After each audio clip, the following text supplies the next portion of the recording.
मी आज तुम्हाला दाखवणार आहे नाश्त्यासाठी शेवया।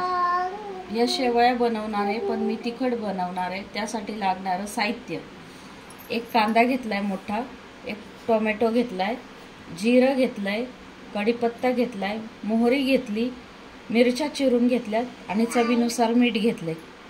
तर चला आता रेसिपी सुरू करूया। तेल टाकते 2 पळी आणि शेवया भाजून घेऊया आपण। शेवया तेलामध्ये भाजून घ्यायच्या।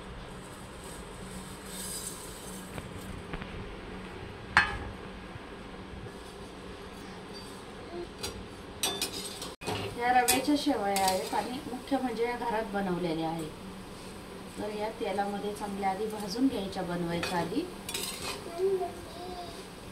आपण शेवया काढून घेऊया। कढईमध्ये आपण थोडंसं तेल टाकूया, 1 पळी। तेल चांगलं कडक गरम होऊन द्यायचंय। त्याच कढईमध्ये तेल टाकून घेतलंय आणि आता तेल गरम झाल्यावर टाकून घेऊ आपण मोहरी। मोहरी चांगली तडतडून द्यायची। त्यानंतर टाकूया आपण 1 चमचा जिरं। त्यात सुद्धा चांगलं फुलून दिले आपण आणि त्यामध्ये टाकूया 1 बारीक चिरून ठेवलेला कांदा।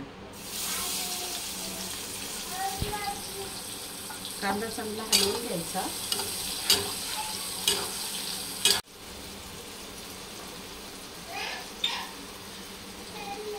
त्यानंतर टोमॅटो टाकूया। 1 अर्धी ठेवलेली आहे आणि 2 बारीक चिरून घेतल्या। जास्त तिखट बनवणार नाही। आणि हा 1 छोटा गाजर घेतला होता, तो सुद्धा टाकून घेऊया। गाजर चांगला तेलामध्ये परतून घेऊ फुल गॅसवर, जेणेकरून तो शिजला पाहिजे।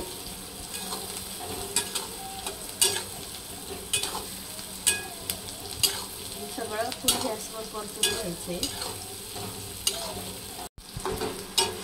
आता आपण टाकूया यात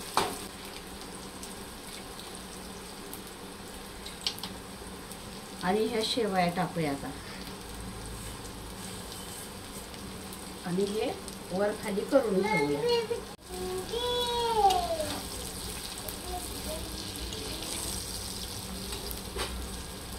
आणि आता आपण टाकून घेऊया यात पाणी।